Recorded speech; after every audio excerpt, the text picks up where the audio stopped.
정확하게 파악을 하지 못하고 돌이 예쁘다는 이유 하나로 외벽에다가 붙이기 시작을 하더라고요. 처음에 준공 냈을 때 그 모습과 10년, 20년 후에 그 건물의 모습은 그대로예요. 디자인이나 공사비에 대해서 가성비가 뛰어나죠. 실리콘 선정을 잘못한 거예요. 실리콘 쏘는 매지업체가 벽돌을 사용을 하는 데 있어요. 좀 자제하시라. 태풍이 오고 시간이 지나면서 접착력이 떨어지게 되고 굉장히 심각한 하자가 생기기 시작했죠. 난연성에 취약하고 그 다음에 충격이 아주 취약해요. 시간이 지나면서 이게 썩게 돼 있죠. 풍화가 오게 돼 있습니다.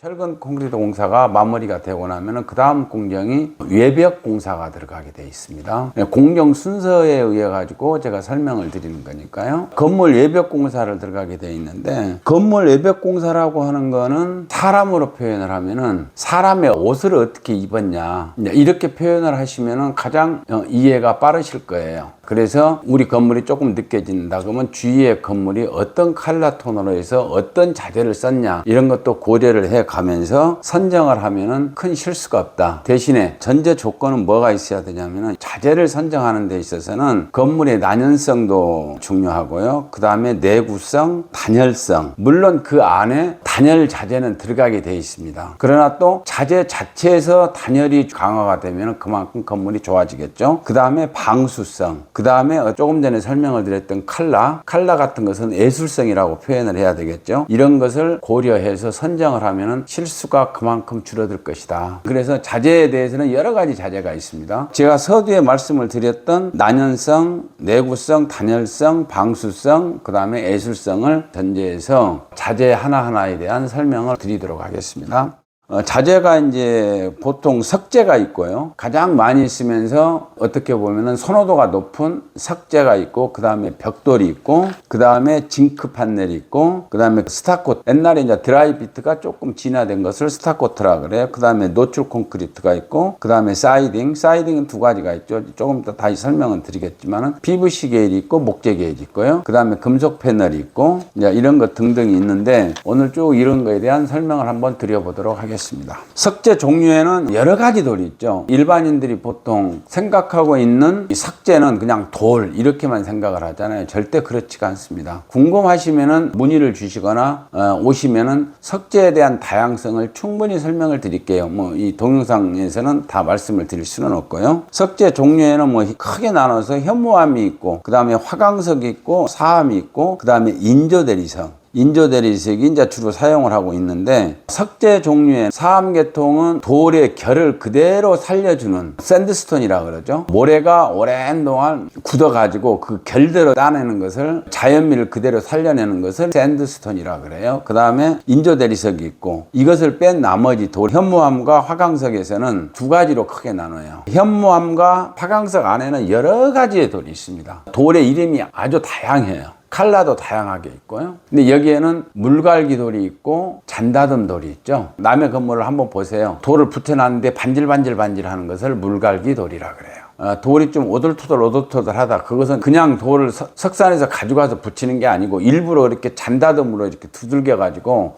돌을 오돌토돌하게 만들어내는 거예요. 그래서 그걸 잔다듬 돌이라고 합니다. 그러나 보통 우리가 가장 많이 쓰고 있는 돌이 화강석 계열의 돌을 거의 많이 쓴다고 보시면 돼요. 현무암에 대해서 설명을 드릴게요. 현무암은 우리가 외관상으로 딱 봤을 때 구멍이 뚫려 있는 게 있어요. 구멍 사이즈에 따라 가지고 적은 것을 소공, 그 다음에 중간 정도 되는 걸 중공, 그 다음에 대공 이렇게 표현을 하는데, 화산이 폭발이 되면서 만들어지는 돌을 현무암이라고 그러죠. 그걸 일명 화산석이라 그래요. 근데 이 화산석이 대부분이 어디에 주로 많이 쓰였냐? 처음에는 조경석에 많이 썼고, 그 다음에 디딤돌에 많이 썼어요. 고급 주택에 잔디를 다 심어놓고 잔디를 밟고 지나가면 잔디가 죽으니까 사람 발을 디딜 수 있는 디딤돌로 많이 썼던 돌이에요. 그런데 이런 돌들이 어느 날 인테리어 과정에서 내부에다가 많이 썼던 돌입니다. 그런데 일반 건물주들 분께서 이 돌의 특징을 정확하게 파악을 하지 못하고 돌이 예쁘다는 이유 하나로 외벽에다가 붙이기 시작을 하더라고요. 그럼 어떻게 돼요? 이 돌에는 구멍이 있잖아요. 구멍이 있으면 반드시 이제 누수 현상이 오는 거죠. 서두에 제가 말씀을 드렸던 예술성에만 비중을 뒀던 거예요. 다음에 실패가 와요, 이런 돌들은. 그러니까 이것은 외벽에는 마땅치가 않다. 다만 화강석은 외부에는 그럴 일이 없죠. 이 구멍이 없기 때문에. 그래서 현무암을 쓰고 싶을 때는 내부 인테리어에 쓰는데 대부분이 보면은 영업집에서 많이 쓰죠. 왜냐하면 영업집에서는 조명 자체를 굉장히 밝게 시작에서부터 끝날 때까지 불을 켜놓은 상태니까. 건물 내부에다가 쓰게 되면 사암이 검은 계통이기 때문에 집을 조금 어둡게 만들어요. 이런 부분에 대해서는 참조를 하셔서 사암을 쓰시기 바라고, 그 다음에 이 화강석은 뭐 두말할 것이 없죠. 공사비가 좀 비싸다는 것 빼고는 어떠한 자재도 이 화강석을 따라올 수가 없어요. 그리고 돌의 색깔이나 종류가 너무 다양하고요. 그래서 이런 건물들은 잘만 지어 놓으면은 지어놨을 때 10년, 20년 후에 건물을 가서 봐도 그 건물이 그대로예요. 처음에 준공 냈을 때 그 모습과 10년, 20년 후에 그 건물의 모습은 너무나 그대로 변함이 없어요. 그리고 중후한 맛이 있고, 그래서 도심지에 있는 건물들도 보면은 거의 쓰고 있는 석재가 다 화강석이라고 보시면은 아마 좀 맞을 거예요. 그 다음에 이제 사암 종류인데, 사암은 조금 전에 제가 설명을 드렸지만은 샌드스톤을 말하는 거죠. 자연석은 딱 두 가지밖에 없어요. 그 돌이 인도네시아에서 가장 많이 나오죠. 사암이라고 해서 천연석이 들었는데 전부 다 인조석입니다. 인조석도 이제 그 돌의 컬러가 예뻐가지고 많이 쓰는데 뭐 굳이 나쁘다고 보지는 않아요. 다만 이 인조석은 일반 화강석에 비해서 충격이 좀 약해요. 그러다 보니까 건물 4층을 올렸을 때 1층까지는 화강석으로 쓰시고, 그 다음에 2층서부터 4층까지는 사암 종류 컬러가 마음에 들 경우에는 인조드레스를 쓰셔도 전혀 문제는 없다. 돌공사에 대해서 이제 하나 더 알고 계셔야 될 거는, 건물을 이렇게 쭉 지나가면서 보다 보면은 돌 이음새 부분에 날씨가 좋은데도 약간 젖어 있는 돌이 있고, 그렇지 않고 돌이 깔끔한 이 매지 부분을 제가 말씀을 드린 거, 돌과 돌에 이어지는 부분에 실리콘을 쏘게 되잖아요. 이 실리콘 부위가 조금 젖어 있는 느낌이 있고, 그렇지 않고 깔끔한 돌이 있고, 그렇죠. 이것은 돌의 문제가 아닙니다. 돌의 문제가 아니고 무슨 문제냐면은 실리콘 선정을 잘못한 거예요. 실리콘 쏘는 매지 업체가 이 유분이 많이 들어간 게 있고 유분이 적게 들어간 게 있는 게 있고 그래요. 기름 성분이 많이 들어가 있는 실리콘을 쓰게 되면 어떻게 돼요? 이 돌이 기름을 빨아먹잖아요. 일정하게 빨아먹는 거예요. 테두리별로. 그래서 한 1cm 정도가 항시 젖어 있는 것 같은 느낌이 드는데, 그건 물에 젖은 게 아니고 기름 성분이 그 돌에가 배 있기 때문에 그런 현상이 나오는 거예요. 이제 그 점을 제 영상의 설명을 듣고 석재로 마감을 해놓은 건물들을 보시면은 이 내용이 이런 내용이구나라고 이해할 겁니다. 두 번째, 벽돌에 대해서 이제 말씀을 드릴게요. 물론 돌도 뭐 자연에서 그대로예요. 자연에서 얻은 자재를 그대로 하는 거예요. 스톤 종류만 빼고요. 그럼 이제 벽돌의 특징도 마찬가지입니다. 벽돌도 자연에서 얻은 흙을 주 원료로 해서 구워가지고 만들어낸 친환경 자재라고 봐야 되겠죠. 그래서 벽돌도 한때는 굉장히 건물을 짓는 데 있어서 많은 사람들이 사용을 했고 그 용도도 다양했죠. 그러나 이제 지금 와서는 건물이 어떻게 돼? 자꾸 고층화가 돼가죠. 옛날에는 1층 단층 이런 구조에서 점점 도심지에서 건물이 고층화가 돼간단 말이에요. 그러면서 이제 벽돌의 용도가 한정적으로 쓰게 돼 있죠. 그러나 이제 벽돌의 종류는 요즘에는 컬러도 굉장히 다양하게 많이 나와요. 이제 색소를 넣어가지고 고벽돌서부터 시작해서 그 다음에 소성벽돌, 일반 치장벽돌 종류가 여러 가지가 많이 있죠. 그래서 이제 요즘에 벽돌을 많이 사용을 하는데, 우리는 이제 검단 같은 경우에는 4층 건물이죠. 4층 건물에서는 별로 저는 권장하고 싶지 않아요.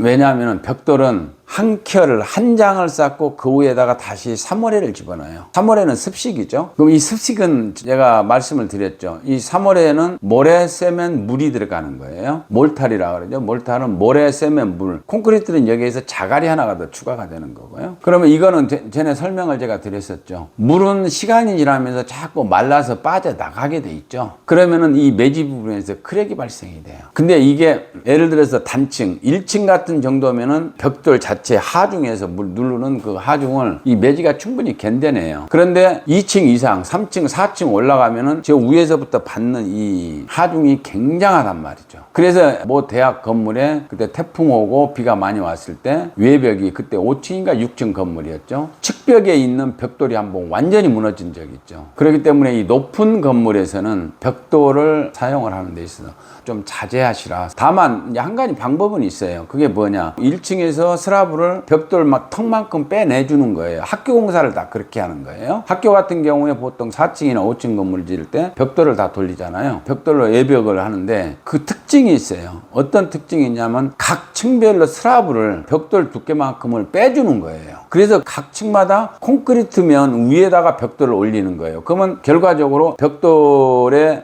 높이가 일개층마다 벽돌이 일개층으로 쌓여지는 거예요. 중간에가 콘크리트가 받쳐주고 있기 때문에 이런 시공 방법은 괜찮습니다.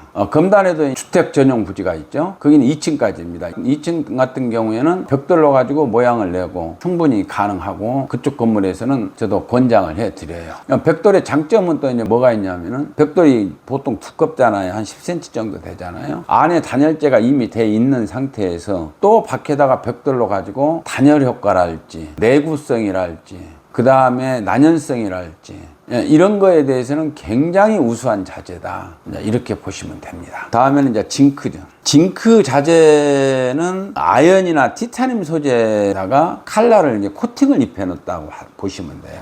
그 두께는 뭐 1mm 이하죠. 두께가 이렇게 두껍지가 않아요. 그래서 저는 이제 티타늄 소재는 거의 많이 안 씁니다. 티타늄이 나오긴 하는데 워낙 단가가 세요. 일반 그 아연 자재하고는 상이하게 가격 차이가 나기 때문에 티타늄은 많이 안 씁니다. 일반 아연 소재에다가 이제 코팅한 것을 이제 징크로 많이 쓰고 있고, 시중에 쓰고 있는 게 거의 그 자재를 다 쓰고 있죠. 그리고 징크 자재가 건축 자재에서 한 몇 년 전에 붐이 일어났었어요. 저는 외벽에다가는 권장을 하고 싶지는 않아요. 물론 옥탑 위에 지붕에는 100% 징크 자재를 써도 좋습니다. 오히려 골 기와 있죠. 기와 자재도 철판에다가 코팅 입힌 거, 그러니까 징크 계열입니다. 그래서 그거보다는 오히려 징크가 더 낫다. 왜? 이음 부분이 적은 것만큼 누수는 적게 오게 돼 있으니까요. 방수 효과나 이런 거에서는 뭐 징크로 지붕을 덮는 걸 권장해 드리고, 다만 벽에다가 사용을 할 때는 나는 징크 자재가 이미지가 괜찮다 그러면은 포인트 핵심적인 자리에 건물 전면에, 측면이나 후면에는 굳이 할 필요는 없이 전면에다가 어떤 포인트를 예쁘게 잡기 위해서, 또 컬러가 워낙 다양하니까요. 포인트를 한번 잡아보는 것도 괜찮다. 그러나 메인 자재로 쓰는 것은 권장해 드리고 싶지는 않습니다. 그 외에 이제 스타코트, 노출 콘크리트, 그 다음에 사이딩이 있는데, 스타코트라는 건 뭐냐면은 여러분께서 알고 계신 옛날 드라이피트 있을 거예요. 한 10년, 20년 전에 드라이피트가 이제 왜 유행을 했냐면은 외벽에다가 단열을 하니까 단열 효과가 굉장히 좋다. 단열 효과가 좋다. 그래서 외벽에다가 스티로폼을 대고 메쉬를 감고 이제 마무리를 하는 방식인데, 그러면서 이제 태풍이 오고 시간이 지나면서 접착력이 떨어지게 되고 그러다 보니까 외벽이 떨어지는 문제가 생겼단 말이에요. 굉장히 심각한 하자가 생기기 시작했죠. 그래서 시공 방법을 조금 보완을 해가지고 나온 게 스타코트예요. 스타코트를 어떻게 구분을 하시면 되냐. 건물을 이렇게 지나가다가 보시면은 하얀색으로 2층서부터 4층까지 이렇게 쫙 마무리가 되어 있는 건물들이 있어요. 그걸 스타코트라고 보시면 돼요. 이렇게 톡톡톡 때려보면 톡톡톡톡톡 소리가 나요. 스타코트 그 건물이 깔끔하니까 예뻐가지고 좋아하시는 분들이 계세요. 근데 그 건물은 만약에 스타코트를 하더라도 1층은 절대로 하시면 안 돼요. 1층에는 전부 다 돌로 돌리세요. 그리고 2층서부터 4층까지 스타코트를 하는 것은 뭐 나쁘지는 않아요. 그러나 이것은 난연성에 아주 취약하죠. 난연성에 취약하고 그 다음에 충격이 아주 취약해요. 그리고 다음에 건물의 유지관리가 굉장히 신경을 쓰셔야 돼요. 왜냐하면은 스타코트는 색깔은 다양해요. 다양한데 메인 색깔은 백색이란 말이죠. 이게 먼지랄지 이런 거에 굉장히 취약해요. 취약하다 보니까 건물 유지 관리에 신경을 쓰셔야 된다. 이런 부분에 대해서 기본적인 상식을 아시고 스타코트에 접근을 하시면은 실수가 없을 겁니다. 그 다음에 노출 콘크리트. 이것도 옛날에 노출 콘크리트가 한때 유행을 했었죠. 노출 콘크리트가 유행을 하면서 요즘에 외벽 자재로 노출 콘크리트 모양을 낸 자재들이 많이 나와요. 제가 아까 말씀을 드렸죠. 아까 석재 설명을 할 때 대리석의 종류에서 인조석으로 나오는 게 있다고. 그 인조석으로 해가지고 나와요. 근데 그거는 이제 매지 두께가 조금 두껍게 나오죠. 왜 이제 요즘에는 노출 콘크리트를 많이 안 하게 되냐면은, 노출 콘크리트를 하게 되면은 내부에 단열재가 시공이 돼야 돼요. 그 대표적인 게 아파트들이 전부 다 노출 콘크리트라고 보시면 돼요. 아파트는 외벽을 전체 노출 콘크리트고 그 다음에 내부에다가 단열재를 하고 석고보드를 쳐서 벽지로 마감을 하는 방식이에요. 요즘에 이제 구독자분들께서 많이 혼선을 갖고 있는데, 옛날에는 주택이 단열 효과가 떨어지고 겨울에는 춥고 여름에는 덥다 그랬는데, 요즘에는 아파트보다 훨씬 여름에는 시원하고 겨울에는 따뜻해요. 왜냐하면 요즘에 상가 주택을 짓는 데 있어서는 거의 99%가 외단열로 들어가요. 그리고 단열도 강화가 돼 있기 때문에 단열의 자재를, 품질에 미달되는 자재를 쓸 수가 없어요. 그리고 외단열로 다 하고 있어요. 근데 녹줄 콘크리트는 요즘에 단독 건물이랄지 뭐 이런 것들에서 조금씩은 보이기는 하는데 선호하는 시공 방식은 아니다. 그 다음에 사이딩이 뭐냐면은, 가장 쉽게 표현을 하자면은, 건물을 지어놨는데 나무로 이렇게 겹겹이 한 단 한 단 이렇게 쌓아놓은 방식 있죠. 그 자재를 사이딩이라고 하는데, 사이딩이 이제 두 가지가 있죠. PVC 계열이 있고 그 다음에 순수 목재 계통이 있고 그렇습니다. 이런 건물을 외벽에다가 하는 것은 이제 전원주택이나 세컨하우스들, 주로 한 2층 미만인 건물에다가 많이 짓죠. 그러나 저는 외벽 자재에서 뭐 친환경 자재다 해가지고 목재로 되어 있는 사이딩은 저는 권하지는 않습니다. PVC 계열로 하세요. 왜? 일반인들이 건물을 지어놓고 그 건물을 꾸준하게 관리를 한다는 게 쉽지가 않아요. 절대로. 한번 그 업자가 지어주면은 그 건물에 특별한 하자가 없는 한은 건물 거의 손 안 대고, 대봐야 내부에 뭐 벽지나 갈고 싱크대나 한번 교환하고, 이 정도로 건물 관리하시지 외벽 전체를 관리를 할 정도, 이 정도시면은 뭐 대단하신 분인데 그런 분이 많지가 않습니다. 목재 계통의 사이딩은 시간이 지나면서 이게 썩게 돼 있죠. 풍화가 오게 돼 있습니다. 그래서 저는 그렇게 특별하게 권장하지 않고, 전원주택이나 테크하우스를 지어서 주말에 한 번 정도씩 왔다 갔다 하면서 지낼 수 있는 건물을 짓고 싶다 그러면 이 사이딩 자재를 쓰되 PVC 계통으로 써라. 그 다음에 뭐 금속 패널이 있는데, 디자인이나 공사비에 대해서 가성비가 뛰어나죠. 그 말씀은 뭐냐면은 단가 자체가 좀 싸다는 얘기예요. 이런 건물들은 주로 공장 짓는 데 많이 짓습니다. 이런 데서는 이제 금속 종류로 많이 짓고 말죠. 이제 이것으로서 오늘 건물 외벽 자재에 대한 개략적인 설명을 다 드린 것 같고요. 제가 다시 한번 강조를 드릴게요. 서두에 말씀드린 건물의 단열성, 그 다음에 방수, 외벽 자재니까 방수성, 그 다음에 내구성, 그 다음에 이제 난연성. 난연성이라는 것은 옆 건물에서 화재가 났을 때 전소 우려가 있는 것을 난연성이라고 그래요. 그 다음에 칼날을 겸비한 내술성 등을 감안해가지고 자재를 선택을 하시게 되면은 상당히 만족스러운 집을 지을 것이다. 그리고 자재를 선정을 하는 데 있어서 제가 조금 전에 다시 강조했던 이 5가지, 단열성, 방수성, 내구성, 난연성, 예술성, 이것을 넣고 몇 점 점수를 매겨보세요. 그리고 이 총 점수를 더했을 때 가장 높은 점수가 나온 자재를 내가 썼을 때 건물은 10년, 20년, 30년, 40년 이상을 보고 짓는 건물이에요. 그때 유행에 따르는 자재를 선호하는 것보다 나름대로의 이 5가지를 비교를 해봐가지고 가장 높은 점수가 나온 자재를 썼을 때 가장 내가 만족하는 건물을 지을 수 있다. 이렇게 생각이 들고, 단열성, 방수성, 내구성, 난연성, 예술성에 대한 비교를 하는 상식이 부족하면은 저한테 오시면은 제가 제 집을 짓는다는 마음으로 제가 다 체크를 해 드리도록 할게요.